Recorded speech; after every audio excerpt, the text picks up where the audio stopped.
Le 13 décembre 2015 a concrétisé une double évolution institutionnelle et politique pour la Martinique. Cette date a fait des agents et des élus de la nouvelle collectivité de Martinique les acteurs privilégiés de la mise en œuvre de ce changement. Le défi de cette collectivité naissante est de garantir durablement la mise en œuvre de l'action politique, en dépit du contexte économique fortement impacté par la crise générale que nous connaissons. L'année 2016 voit l'émergence d'une nouvelle institution. C'est l'année du diagnostic territorial et du lancement des grands chantiers. Le premier est certainement le plus symbolique, la démolition et le lancement des travaux de reconstruction du lycée Schellcher. 79 ans après sa construction, l'ancien lycée Schellcher est en phase de reconstruction pour un budget de 80 millions d'euros. Les élèves pourront fouler les marches de l'établissement flambant neuf en toute sécurité à la rentrée 2021. 2017 est l'année de l'affermissement des compétences et de la planification stratégique. Ainsi, la collectivité s'est attelée à intervenir dans tous les secteurs pour impulser le développement économique de la Martinique. Parmi ces actions, le STDE2I s'inscrit comme l'action phare de l'année 2017.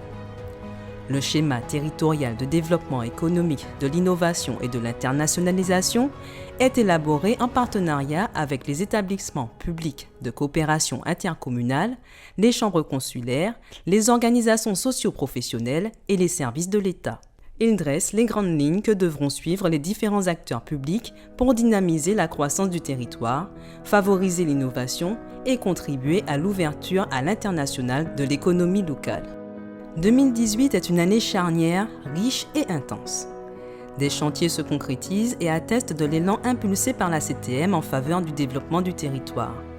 Action phare de cette année 2018, le lancement de l'exploitation commerciale du TCSP. Les premiers passagers ont pris la route à bord du BHNS le lundi 13 août 2018. En effet, il traduit le signal vers de profondes mutations dans l'organisation du transport public de personnes en Martinique. En 2019, la CTM a poursuivi ses engagements avec l'implication des agents et des élus de la collectivité. Ainsi, elle se munit de moyens pour faire face aux défis environnementaux, économiques, démographiques et financiers. L'identité de la CTM s'affirme un peu plus. Action phare de l'année 2019, l'adoption de l'hymne et du drapeau de Martinique, très attendu pour les manifestations sportives et culturelles et à l'international, le vendredi 10 mai. Suite à une consultation publique qui a récolté plus de 200 propositions, 12 500 personnes se sont exprimées en faveur du drapeau ipséité et de l'hymne Horizon.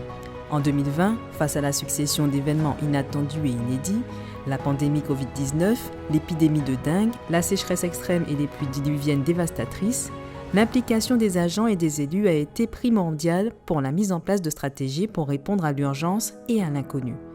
Cette gestion des crises multiformes et ses impacts sur le territoire constituent donc l'action phare de l'année. Dès le mois de février, la collectivité territoriale de Martinique a déployé un plan d'urgence en réponse aux besoins du secteur médico-social et sanitaire, au monde économique et aux entreprises et aux personnes vulnérables et défavorisées. Ainsi, la Martinique a pu bénéficier pour la première fois du soutien et de l'expertise d'une brigade Henry Reeves de Cuba afin de renforcer les équipes médicales dans la lutte contre le Covid.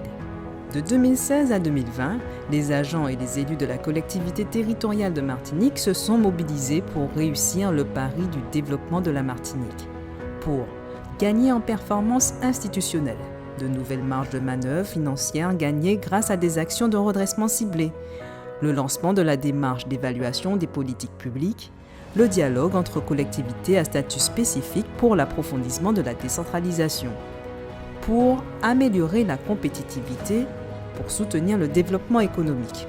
On citera entre autres la refonte et la mise en œuvre des dispositifs d'aide aux entreprises, la signature et mise en œuvre de la Convention Nord-Caraïbes et l'organisation des assises et du salon Matnic Agri, pour favoriser le développement humain et notamment l'épanouissement de la jeunesse.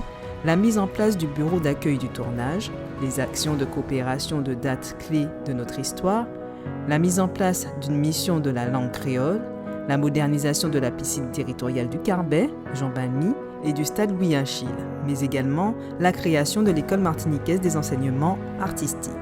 Pour aider et protéger les publics vulnérables, on peut mentionner l'adoption du plan de lutte contre la pauvreté, le lancement de l'initiative Atout Inclusion, la construction de l'Observatoire volcanologique et sismologique de Martinique et le lancement des travaux pour l'implantation du cyclotron en Martinique. Pour augmenter l'attractivité du territoire, la mise en œuvre des programmes territoriaux de maîtrise de l'énergie et de traitement des déchets, le lancement du plan d'aménagement et de développement durable de la Martinique, le déploiement du très haut débit sur toute la Martinique et la modernisation des infrastructures portuaires et aéroportuaires. Pour renforcer l'action extérieure, pour faire rayonner la Martinique dans le monde, la mise en œuvre de produits Interreg-Forward pour la recherche, développement et innovation ressort dans le domaine de la transition écologique, RORUP pour la croissance verte et bleue, l'organisation du premier séminaire Sargasses, le développement d'une coopération caribéenne autour du cyclotron et le TEPSCAN, un soutien constant aux communes pour l'équilibre du territoire de 84 millions d'euros, le déploiement de politiques spécifiques à travers des satellites de plus de 560 millions d'euros et plus de 163 millions d'euros de fonds européens en faveur du développement économique et social du territoire. Ces 5 années ont été riches et intenses, 5 années de mobilisation de tous pour faire aboutir et initier des projets en faveur du développement de la Martinique et de l'épanouissement des Martiniquais. Car pour mener à bien ces projets structurants pour le développement de la Martinique, la collectivité a pu sans conteste compter sur sa richesse en termes de compétences internes. La CTM, c'est vous, c'est moi, c'est nous-mêmes.